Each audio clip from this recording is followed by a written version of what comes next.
à la rencontre de la femme.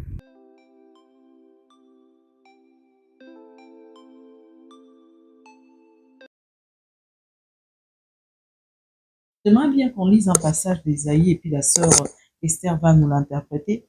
Elle peut lire Ésaïe 61, 1, 2, 3, elle lit et puis elle interprète.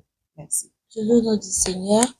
La Bible dit, l'Esprit du Seigneur, l'Éternel, est sur moi, car l'Éternel m'a oint pour porter de bonnes nouvelles aux malheureux. Il m'a envoyé pour guérir ceux qui ont le cœur brisé, pour proclamer aux captifs la liberté et aux prisonniers la délivrance, pour publier une année de grâce de l'Éternel et un jour de vengeance de notre Dieu, pour consoler tous les affligés, pour accorder aux affligés des sillons, pour leur donner un diadème au lieu de la cendre, une huile de joie au lieu du deuil, un vêtement de louange au lieu d'un esprit abattu, afin qu'on les appelle térébinthes de la justice, une plantation de l'Éternel pour servir à sa gloire. Alléluia. Je crois que la Bible a été claire. Nous, enfants de Dieu, c'est notre mission sur cette terre. La personne qui est en train de proclamer cette parole, c'est le prophète Ésaïe. C'était une prophétie qu'il était en train d'annoncer. En réalité, il parlait de Jésus. Parce que Jésus, quand il est arrivé, il a aussi répété la même phrase dans le livre de Luc. Ésaïe parlait de Jésus. Et l'apôtre Paul est en train de dire, il dit, comme moi je suis imitateur de Christ, soyez les imitateurs. Soyez mes imitateurs. Afin que vous puissiez ressembler à Christ. Nous, enfants de Dieu, comme étant imitateurs de Christ, nous sommes appelés à apporter la liberté aux captifs. L'esprit de Dieu que nous avons reçu, c'est pour qu'en notre retour, que nous puissions sauver aussi ceux qui ont besoin de nous. Ceux qui sont captifs, ceux qui sont en captivité spirituellement à cause du péché, esclaves du péché, esclaves du monde, esclaves de la chair. Le Seigneur nous a oint, nous a fait comprendre. Être oint, c'est exactement ça. Le Seigneur a mis cette huile, a déversé son huile sur nous, son esprit sur nous, c'est cette puissance en nous, afin que non seulement nous puissions être déliés, mais pour que ensuite nous puissions délier les autres. Et ma coupe déborde.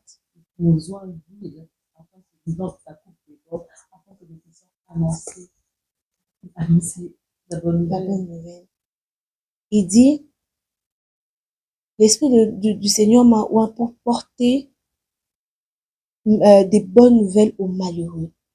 C'est étonnant qu'un enfant de Dieu puisse non seulement c'était un moment bio, mais que ce soit un sujet de scandale. Là où tu es, il y a des tourments. Là où tu es, des disputes. Et c'est toi la cause de ces disputes-là. Ça, on doute, hein, on se pose des questions sur ta chrétienté, on dit, mais oui, mais est-ce que ça, c'est un vrai chrétien? Cette personne, c'est un vrai chrétien. Au minimum, nous devons faire de notre mieux d'apporter la paix là où nous sommes.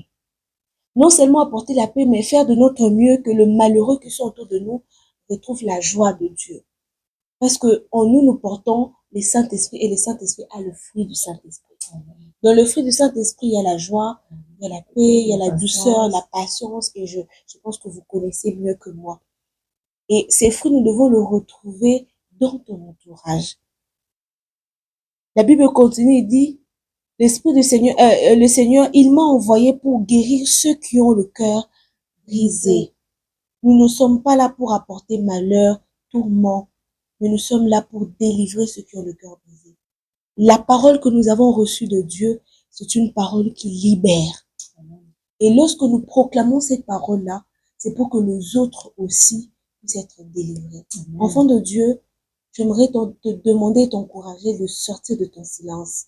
Amen. Tu as longtemps gardé silence, il est temps que tu puisses être porteur et témoin de Christ. Verset 2 dit, pour publier une année de grâce de l'Éternel et un jour de vengeance de notre Dieu. Il y a des âmes qui sont, qui se posent des questions.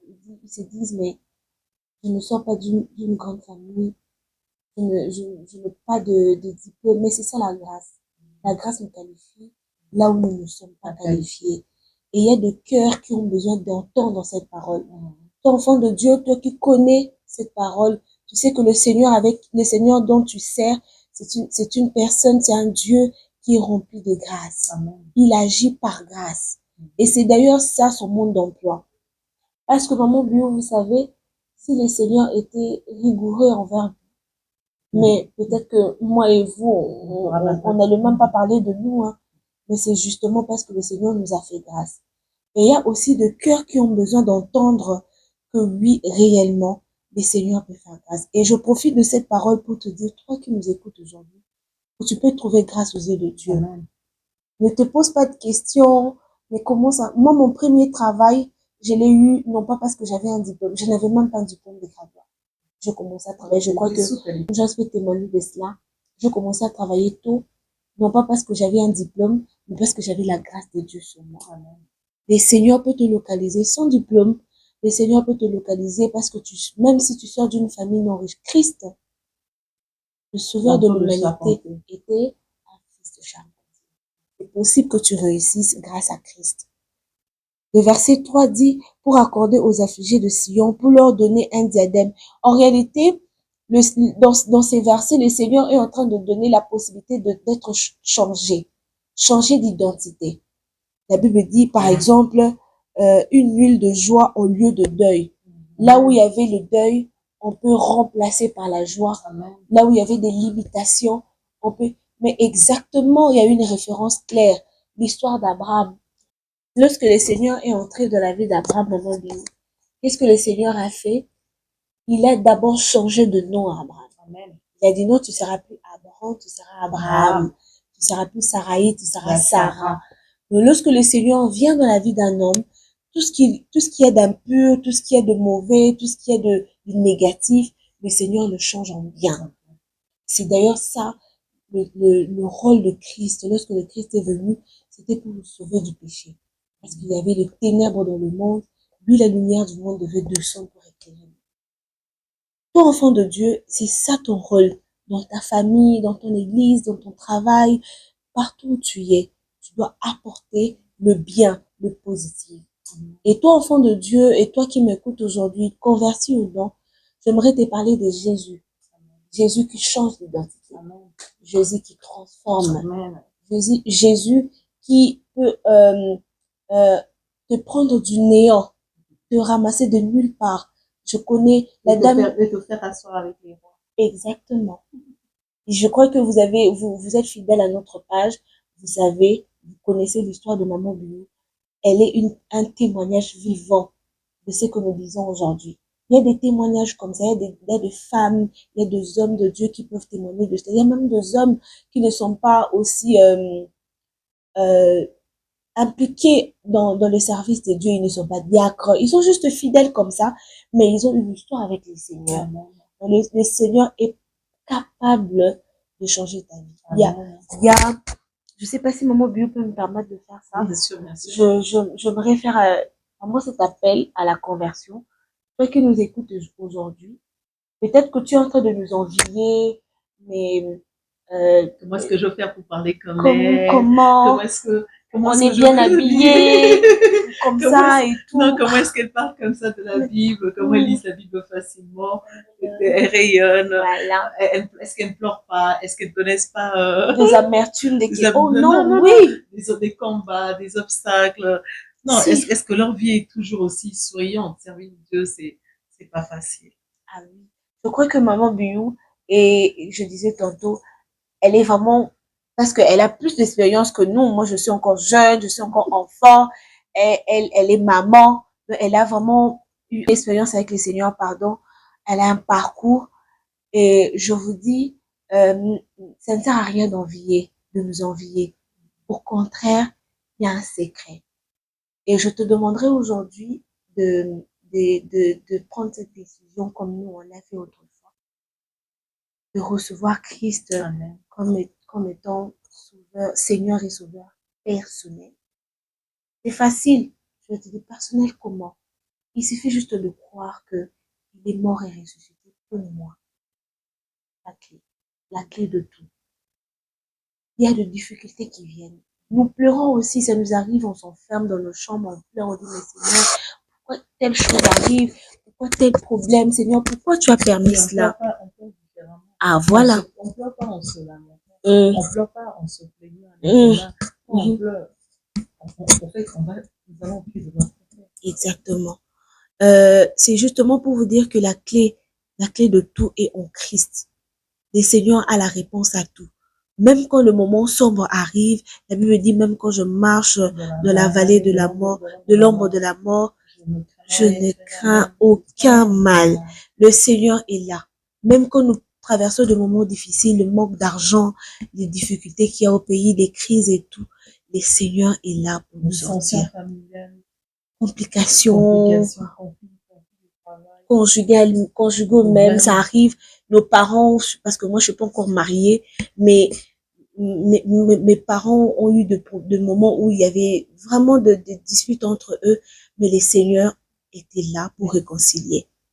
En famille, il peut y avoir des disputes et tout, mais le Seigneur est la clé. Je te conseillerais de l'avoir lui dans ta barque comme les disciples l'autre fois. La tempête a frappé et ils ont fait une seule chose. Ils ont réveillé Jésus. Alors, réveillez le Jésus qui dort à côté de vous. Et dites-lui, Jésus, on a besoin de nous. On a besoin que tu puisses faire cesser ce vent, cette tempête qui balance, qui nous fait peur, qui nous fait, qui peut renverser la barque à tout moment. La barque, c'est quoi? La barque, c'est votre vie.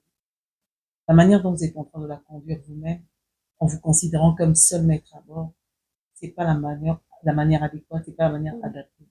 Alors, mais vous voyez que la manière dont vous êtes en train de mener votre vie, que vous n'avez pas la joie, vous n'avez pas la paix.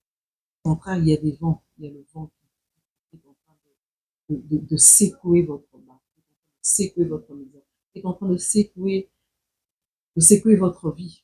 Et tout peut chavirer à un moment à l'autre. Vous pouvez perdre votre travail comme ça. Vous pouvez perdre votre mariage. Vous pouvez perdre, même vous suicider. Vous pouvez tout perdre d'un instant à l'autre parce que ça ne va pas. Et puis ça ne va pas. Il y a Christ. En fait, il est là, il se tient à la porte de votre cœur. Il attend que vous puissiez seulement l'ouvrir. Dire, écoute, moi j'ai tenté de mener ma vie. Moi j'ai tenté avec mes diplômes d'avoir tel travail, d'avoir ceci. Et malgré que je frappe à toutes les portes, conduis ma vie. Conduis-moi là où tu veux m'amener. Ce mariage, j'ai tenté de le gérer de moi-même, mais je ne sais pas gérer cet homme. Je suis jeune, je n'ai que 25 ans, 26 ans. De moi-même, Seigneur, je m'en sors pas. Et toi, tu m'as dit que tu hais le divorce. Comment je fais avec ce mariage? Je suis jeune, ma mère est morte, mon père s'est remarié. À qui vais-je demander un conseil? Seigneur, qu'est-ce que je fais? La barque est en train de sombrer. Appelle Christ, tu le laisses entrer dans ta vie. Tu le laisses diriger son mariage. Tu le laisses être maître. Que ce soit lui qui règne dans ton cœur. Et que ce soit lui qui dirige ton mariage. Et peut-être même tu vas te rendre compte que si ton mariage ne va pas, justement, c'est parce que toi aussi tu as des défauts. C'est parce que toi tu n'es pas converti. C'est parce que toi tu n'es pas délivré. C'est parce que toi tu n'as pas laissé Christ diriger ta vie. Parce que tu ne sais pas te mettre à la place de femme. C'est toi la femme qui a la grosse gueule, excusez-moi, et qui répond à ton mari n'importe comment. Cet homme, on va lui demander, il dira, j'ai juste besoin de respect. J'ai pas besoin de grand chose. J'ai besoin de respect. Mais quand tu n'es pas converti, quand tu n'as pas accepté Christ dans ta vie, quand tu n'as pas reçu Christ dans ta vie et tu ignores sa parole, tu sais ce que la parole te dit concernant le rôle de la femme dans le foyer, eh ben, tu mènes ta vie comme tu veux. C'est toi qui es marié, mais quand le mari se fâche, tu démarres la voiture, tu te retrouves en boîte de nuit, tu laisses les enfants. Et qu'est-ce qu'il fait cet homme? Il se retrouve en train d'appeler une copine. Qui a ouvert la porte? C'est toi. Ce qui a amené le mariage de l'amener, c'est toi. Combien de femmes on les voit dans des bars en train de boire, avec alliance au doigt. Et pendant que toi tu bois, qui gère ta maison? Pendant que toi tu te retrouves là. Aujourd'hui, c'est les groupes des femmes excusez-moi, les femmes fortes, les femmes battantes. Elles sont là dans tous les cancers, elles sont là dans tout ça.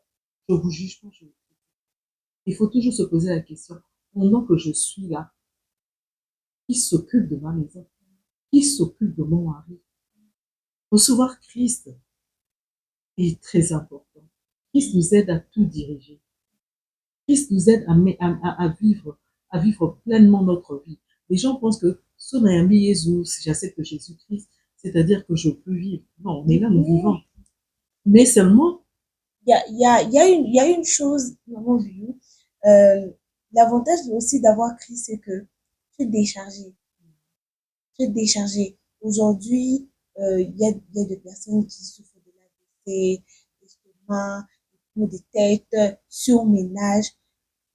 Moi, j'ai mon père. À l'époque, papa était simple enseignant, 6 enfants. Mais nous tous, ces enfants, on a étudié dans de bonnes écoles alors, avec un grand salaire. comment? Comment il a pu faire ça? Il devait nourrir ses 6 enfants, les transports, les besoins primaires de la famille et tout ça, les maladies et tout. Il a pu gérer ça avec ses maîtres de salaire. Et s'il il n'avait pas Dieu, il allait craquer, il allait toucher, il allait peut-être aller toucher les fétiches et tout ça. Il a pu maintenir, gérer sa famille parce qu'il y avait quelqu'un qui devait. Il y a une chose que papa dit toujours. Pendant le Covid, il était toujours enseignant parce qu'actuellement, il est maintenant à l'UPEL. Donc, il était encore enseignant pendant le Covid. Et on lui a posé la question, mais papa, tu ne pars plus au travail. Comment on va manger pendant cette période de Covid? Il a dit, mais le corbeau viendra. Ce n'est qu'un enfant de Dieu qui peut donner cette réponse avec l'histoire d'Élie. Amen, amen, amen, amen. Et maman Bu, on n'a pas manqué de quoi. On mangeait d'ailleurs très bien. On avait grossi. Amen. De nature, on mange un sac de riz pendant le Covid, on finissait 2 sacs de riz. Amen. Ça venait comment? Il faut voir Dieu. Dieu. Il s'appelle Chauvin. Le pourvoyeur. Le Seigneur est là. Il dit, venez à moi, vous tous qui êtes fatigués et chargés, je vous donnerai du repos. Ça ne sert à rien de lutter seul. Ça ne sert à rien de porter les fardeaux de ton couple seul, pour les mariés. Ça ne sert à rien, même pour les fiancés. Ça ne sert à rien de porter l'organisation du mariage seul. Il y a le Seigneur qui est le maître de l'or et de l'argent. C'est ça l'avantage d'avoir Dieu. Amen, amen. L'avantage d'avoir Dieu, c'est d'avoir une foi. Parce que tout, je ne cesserai de le dire. Sans la foi, il est impossible de lui être agréable. C'est-à-dire, celui qui s'approche de moi doit avoir doit croire qu'il existe. Donc, doit venir vers Dieu en ayant la foi. Quand tu pries, tu dois avoir la foi. Sans la foi, c'est impossible de lui plaire. Tu dois lui être même agréable. Donc, tu dois avoir la foi. La foi en Dieu, c'est comme un bébé. Un bébé qu'on met sur le. Et la maman se tient en bas. Et la maman demande à l'enfant. Bêtement, parce que l'enfant ne sait rien. Un enfant, généralement, il ne maîtrise pas les choses.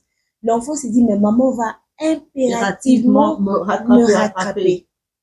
C'est nous les adultes, on va se poser des questions. Mais est-ce qu'il sera à mes yeux de me porter et tout ça? Raison même pour laquelle de supporter mon poids avec la vitesse du vent, avec ceci, étant donné que ceci, en voulant faire des calculs mathématiques, physiques, par rapport à la vitesse du vent, par rapport à par rapport à la hauteur, trop d'études inutiles. Raison pour laquelle Jésus dit, mais ceux qui doivent hériter le royaume de Dieu doivent être comme des enfants. Oui. Parce que l'enfant, c'est ça, la confiance aveugle. C'est ça la foi en Dieu. Tu n'as pas d'argent, le Seigneur va pouvoir. Je me jette, comme cet enfant, je me jette totalement au bras de ma mère.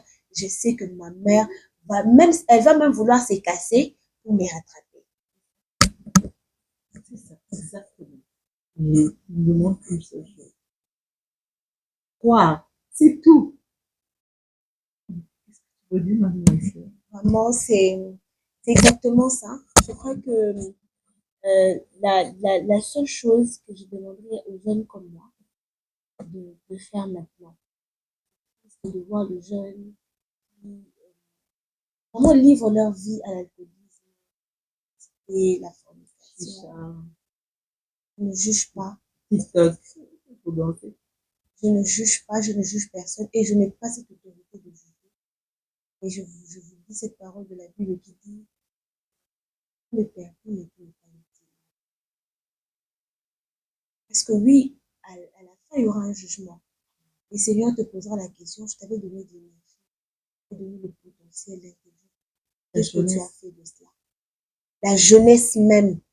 Je t'ai demandé de jurer de ta jeunesse, mais pendant que tu t'entends, la Bible dit, réjouissez-vous dans les Seigneurs.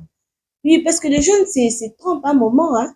Ils se disent, mais le Seigneur a dit, réjouissez-vous de votre jeunesse. Mais la même Bible dit, dans le Seigneur. Dans le Seigneur. Pas dans le monde. Hein.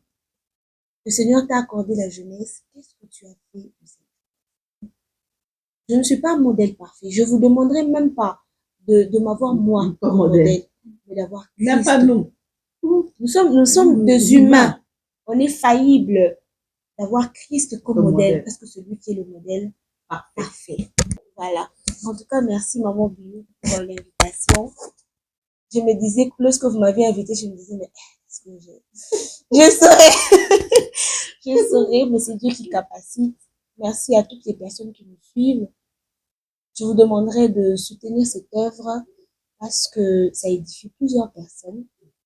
La seule chose à faire actuellement, liker, partager, mais aussi d'activer la cloche de notification. Et pourquoi pas de vous abonner pour ceux qui sont pas encore abonnés. Parce qu'il y a de belles surprises.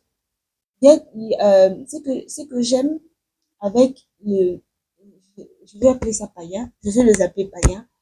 Avec les païens, c'est que quand il y a quelque chose qu'ils font, ils sont en train de promouvoir cela rapidement. Mais pourquoi pas nous, les enfants de Dieu, on peut faire cela? On voit quelque chose de bien, soutenir les autres. Moi, je ne suis pas dans la même assemblée que Maman Biou, mais on se dit qu'on fait partie du même corps. Du même corps, on a le même Père. Je vous conseille de partager. Merci à toutes les personnes qui nous suivent. Merci à mon pasteur qui m'a autorisé. Merci à mon président de jeu. Merci à mon manager, le manager de NJ, MC NJ. Parce que oui, dans la vie, je m'appelle Esther Guitaya, mais dans la profession, je suis MC NJ. Donc, pour toutes les personnes qui ont besoin d'un maîtresse de cérémonie ici à Kinshasa. Et pourquoi pas au Bakongo? Oui, nous partons à Matadi, au Congo central, jusque là. Mais par la grâce de Dieu, nous pourrons arriver jusqu'à Lubumbashi, dans le monde aussi. Mais actuellement, nous sommes actifs à Kinshasa et je crois qu'il y aura le numéro qui va s'afficher juste là. Ça va vous permettre de nous contacter. Merci à toute l'équipe de BBM. J'ai dit merci à Madame Joyce qui est juste derrière l'écran pour le travail acharné. Et j'ai dit merci à Dieu qui rend possible cette œuvre. Amen, amen, amen, amen, amen, amen. Merci beaucoup, peuple de Dieu. Soyez bénis. Et si vous avez des remarques et suggestions, n'hésitez pas. N'hésitez pas. Et surtout, n'hésitez pas à nous les faire parvenir. Et surtout, comme elle a dit aussi, abonnez-vous et surtout, soutenez-nous par vos prières. Je ne dis pas soutenez-nous par vos dons, je dis bien soutenez-nous par vos prières. Nous avons énormément besoin de vos prières. Vous ne pouvez pas le savoir. Vous ne savez pas quels ont été nos combats, nos défis, les obstacles qui sont levés en 2024. Et nous avons besoin justement que tout un chacun, que vous puissiez prier pour nous, mettre BBM Ministry of God en prière parce qu'on a énormément besoin de votre soutien spirituel, de votre accompagnement spirituel. Merci beaucoup Esther, qui a toujours été là pour nous, qui nous a toujours soutenus par son assistance et surtout par ses prières. Elle a toujours prié pour tous les sujets qu'elle savait. Chaque fois qu'il y a un problème, qu'on a un sujet de prière, elle n'a jamais manqué, elle, ainsi que ça, de prier pour que Dieu bénisse. Merci beaucoup. Merci à papa, merci à maman qui ont vraiment rendu cela possible. Coucou à toute la famille Gekaya. Merci. Que Dieu vous bénisse. Au revoir.